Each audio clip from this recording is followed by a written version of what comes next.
दो बैलों की कथा। मुंशी प्रेमचंद जी। एक गांव में झूरी काची नाम के एक किसान के पास दो बैल थे, हीरा और मोती। दोनों पछाई जाति के थे, देखने में सुंदर, काम में चौकस, डील डॉल में ऊंचे। बहुत दिनों साथ रहते रहते दोनों में भाईचारा हो गया था। दोनों आमने सामने या आस पास बैठे हुए एक दूसरे से मूक भाषा में विचार विनिमय करते थे। एक दूसरे के मन की बात कैसे समझ जाता था, हम नहीं कह सकते। दोनों एक दूसरे को चाट कर या सूंघ कर अपना प्रेम प्रकट करते। कभी कभी दोनों सींग भी मिला लिया करते थे, विग्रह के नाते से नहीं, केवल विनोद के भाव से, आत्मीयता के भाव से। जैसे दोस्तों में घनिष्ठता होते ही धौल धप्पा होने लगता है, इसके बिना दोस्ती कुछ फुसफुसी, कुछ हल्की सी रहती है, जिस पर ज़्यादा विश्वास नहीं किया जा सकता। जिस वक्त ये दोनों बैल हल या गाड़ी में जोत दिए जाते और गर्दन हिला हिलाकर चलते, उस वक्त हर एक की यही चेष्टा होती थी कि ज़्यादा से ज़्यादा बोझ मेरी ही गर्दन पर रहे। दिन भर के बाद दोपहर या संध्या को दोनों खुलते तो एक दूसरे को चाट चूट कर अपनी थकान मिटा लिया करते। नाद में खली भूसा पड़ जाने के बाद दोनों साथ उठते, साथ नाद में मुंह डालते और साथ ही बैठते थे। एक मुंह हटा लेता तो दूसरा भी हटा लेता था। की बात जूरी ने एक बार गोई को ससुराल भेज दिया। बैलों को क्या मालूम वे क्यों भेजे जा रहे हैं। समझी मालिक ने हमें बेच दिया। अपना यूं बेचा जाना उन्हें अच्छा लगा या बुरा कौन जाने, पर जूरी के साले गया को घर तक गोई ले जाने में दांतों पसीना आ गया। पीछे से हाँकता तो दोनों दाएं बाएं भागते, पगहिया पकड़कर आगे से खींचता तो दोनों पीछे की ओर जोर लगाते, मारता तो दोनों सींग नीचे करके हुंकारते। अगर ईश्वर ने उन्हें वाणी दी होती तो झूरी से पूछते, तुम हम गरीबों को क्यों निकाल रहे हो? हमने तो तुम्हारी सेवा करने में कोई कसर नहीं उठा रखी। अगर इतनी मेहनत से काम ना चलता था तो और काम ले लेते। हमें तो तुम्हारी चाकरी में मर जाना कबूल था। हमने कभी दाने चारे की शिकायत नहीं की। तुमने जो कुछ खिलाया वह सिर झुकाकर खा लिया, फिर तुमने हमें इस जालिम के हाथ क्यों बेच दिया? संध्या समय दोनों बैल अपने नए स्थान पर पहुंचे। दिन भर के भूखे थे, लेकिन जब नाद में लगाए गए तो एक ने भी उसमें मुँह न डाला। दिल भारी हो रहा था। जिसे उन्होंने अपना घर समझ रखा था वह आज उनसे छूट गया था। यह नया घर, नया गांव, नए आदमी उन्हें बेगाने से लगते थे। दोनों ने अपनी मूक भाषा में सलाह की, एक दूसरे को कनखियों से देखा और लेट गए। जब गांव में सोता पड़ गया तो दोनों ने जोर मार कर पगहे तुड़ा डाले और घर की तरफ चले। पगहे बहुत मजबूत थे, अनुमान न हो सकता था कि कोई बैल उन्हें तोड़ सकेगा, पर इन दोनों में इस समय दूनी शक्ति आ गई थी। एक एक झटके में रस्सियां टूट गई। झूरी प्रातःकाल सोकर उठा तो देखा कि दोनों बैल चरनी पर खड़े हैं। दोनों की गर्दनों में आधा आधा गराव लटक रहा है, घुटने तक पांव कीचड़ से भरे हैं और दोनों की आंखों में विद्रोह में स्नेह झलक रहा है। झूरी बैलों को देखकर स्नेह से गदगद हो गया, दौड़कर उन्हें गले लगा लिया। प्रेमालिंगन और चुंबन का वह दृश्य बड़ा ही मनोहर था। घर और गांव के लड़के जमा हो गए और तालियां बजा बजाकर उनका स्वागत करने लगे। गांव के इतिहास में यह घटना अभूतपूर्व न होने पर भी महत्वपूर्ण थी। बाल सभा ने निश्चय किया, दोनों पशु वीरों को अभिनंदन पत्र देना चाहिए। कोई अपने घर से रोटियां लाया, कोई गुड़, कोई चोकर, कोई भूसी। एक बालक ने कहा, ऐसे बैल किसी के पास ना होंगे। दूसरे ने समर्थन किया, इतनी दूर से दोनों अकेले चले आए। तीसरा बोला, बैल नहीं है वे, उस जन्म के आदमी हैं। इसका प्रतिवाद करने का किसी को साहस ना हुआ। जूरी की स्त्री ने बैलों को द्वार पर देखा तो जल उठी, बोली, कैसे नमक हराम बैल हैं कि एक दिन वहां काम ना किया, भाग खड़े हुए। जूरी अपने बैलों पर यह आक्षेप ना सुन सका। नमक हराम क्यों है? चारा दाना ना दिया होगा तो क्या करते? स्त्री ने रौब के साथ कहा, बस तुम ही तो बैलों को खिलाना जानते हो, और तो सभी पानी पिला पिला कर रखते हैं। जूरी ने चिढ़ाया, चारा मिलता तो क्यों भागते? स्त्री चिड़ी, भागे इसलिए कि वे लोग तुम जैसे बुद्धुओं की तरह बैलों को नहीं सहलाते, खिलाते हैं तो रगड़कर जोतते भी हैं। ये दोनों ठहरे कामचोर भाग निकले। अब देखूं कहाँ से खली और चोकर मिलता है। सूखे भूसे के सिवा कुछ ना दूंगी, खाएं चाहे मरें। वही हुआ।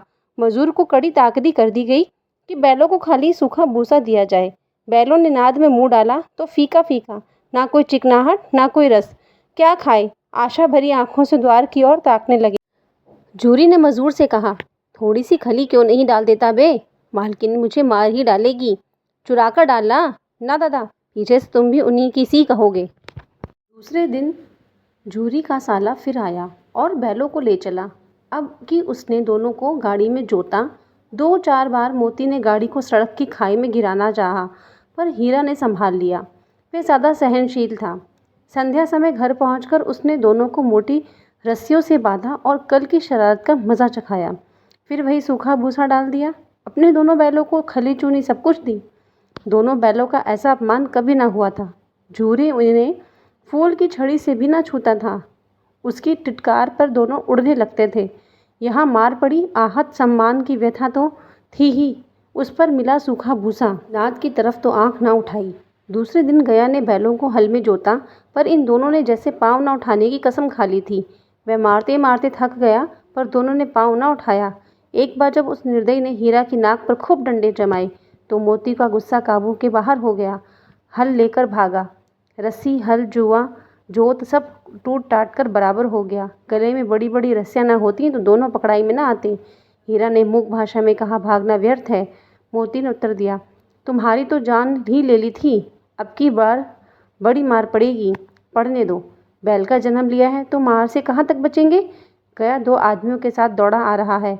दोनों के हाथों में लाठियाँ हैं। मोती बोला, कहो तो दिखा दूँ कुछ मज़ा। मैं भी लाठी लेकर आ रहा है। हीरा ने समझाया, नहीं भाई, खड़े हो जाओ। मुझे मारेगा तो मैं भी 1-2 को गिरा दूंगा। नहीं, हमारी जाति का ये धर्म नहीं है। मोती दिल में ऐंठ कर रह गया। गया आ पहुंचा और दोनों को पकड़कर ले चला।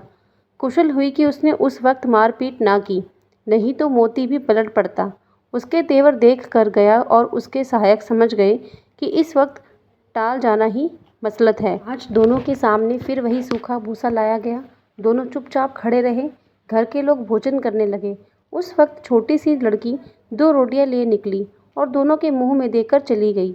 उस एक रोटी से इनकी भूख तो क्या शांत होती, पर दोनों के हृदय को मानो भोजन मिल गया। यहाँ भी किसी सज्जन का वास है। लड़की भैरों की थी। उसकी माँ मर चुकी थी। सौतेली माँ उसे मारती रहती थी, इसलिए इन बैलों से उसे एक प्रकार की आत्मीयता हो गई थी। दोनों दिन भर जोते जाते, डंडे खाते, अड़ते, शाम को थान पर बांध दिए जाते और रात को वही बालिका उन्हें 2 रोटियां खिला जाती। प्रेम के इस प्रसाद की यह बरकत थी कि 2-2 गाल सूखा भूसा खाकर भी दोनों दुर्बल न होते थे, मगर दोनों की आंखों में रोम रोम में विद्रोह भरा हुआ था। एक दिन मोती ने मूक भाषा में कहा, अब तो नहीं सहा जाता हीरा, क्या करना चाहते हो? एक आध को सींगों पर उठाकर फेंक दूंगा, लेकिन जानते हो वे प्यारी लड़की जो हमें रोटियां खिलाती है उसी की लड़की है जो इस घर का मालिक है। ये बेचारी अनाथ हो जाएगी तो मालकिन को ना फेंक दूं? वही तो उस लड़की को मारती है। लेकिन औरत जात पर सींग चलाना मना है, ये भूल जाते हो। तुम तो किसी तरह निकलने ही नहीं देते। बताओ, तुड़ाकर भाग चलें? हाँ, यह मैं स्वीकार करता हूँ, लेकिन इतनी मोटी रस्सी टूटेगी कैसे? इसका एक उपाय है। पहले रस्सी को थोड़ा सा चबा लो, फिर एक झटके में जाती है। रात को जब बालिका रोटियां खिलाकर चली गई, दोनों रस्सियां चबाने लगे, पर मोटी रस्सी मुंह में न आती थी। बेचारे बार बार जोर लगाकर रह जाते। सहसा घर का द्वार खुला और वही लड़की निकली। दोनों सिर झुकाकर उसका हाथ चाटने लगे। दोनों की पूंछें खड़ी हो गईं। उसने उनके माथे सहलाए और बोली, खोले देती हूँ, चुपके से भाग जाओ, नहीं तो यहाँ लोग मार डालेंगे। आज घर में सलाह हो रही है कि इनकी नाकों में नाथ डाल दी जाए। उसने गराव खोल दिया, पर दोनों चुपचाप खड़े रहे। मोती ने अपनी भाषा में पूछा, अब चलते क्यों नहीं? हीरा ने कहा, चलें तो, लेकिन कल इस अनाथ पर आफत आएगी, सब इसी पर संदेह करेंगे। सहसा बालिका चिल्लाई, दोनों फूफा वाले भागे जा रहे हैं। ओ दादा, दादा, दोनों बैल भागे जा रहे हैं, जल्दी दौड़ो। गया हड़बड़ाकर भीतर से निकला और बैलों को पकड़ने चला। वे दोनों भागे। गया ने पीछा किया और भी तेज हुए। गया ने शोर मचाया, फिर गांव के कुछ आदमियों को भी साथ लेने के लिए लौटा।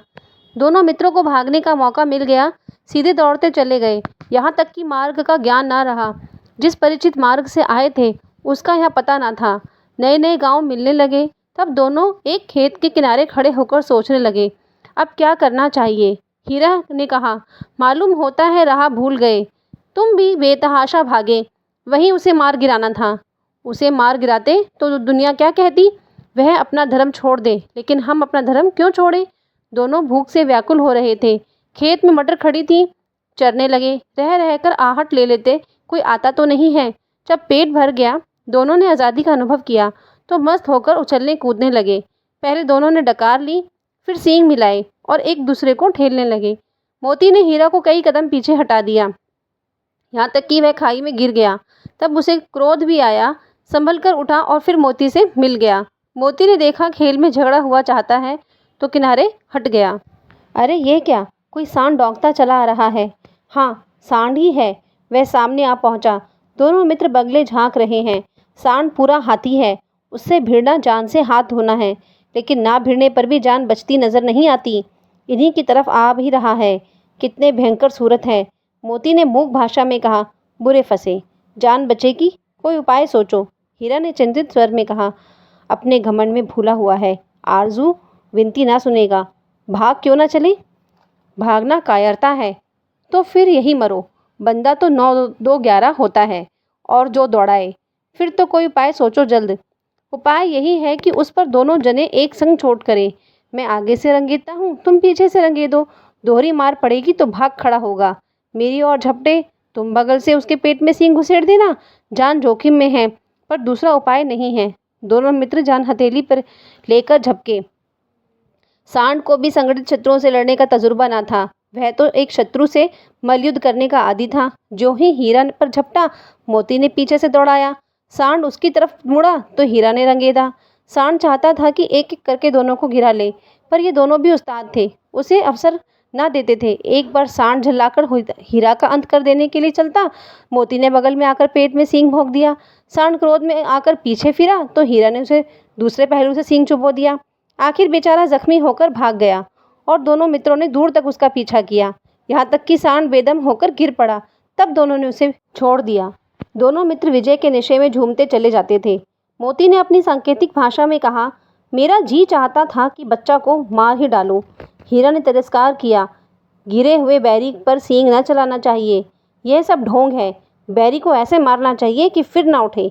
अब घर कैसे पहुँचेंगे वह सोचो, पहले कुछ खा ले तो सोचें। सामने मटर का खेत था ही, मोती उसमें घुस गया।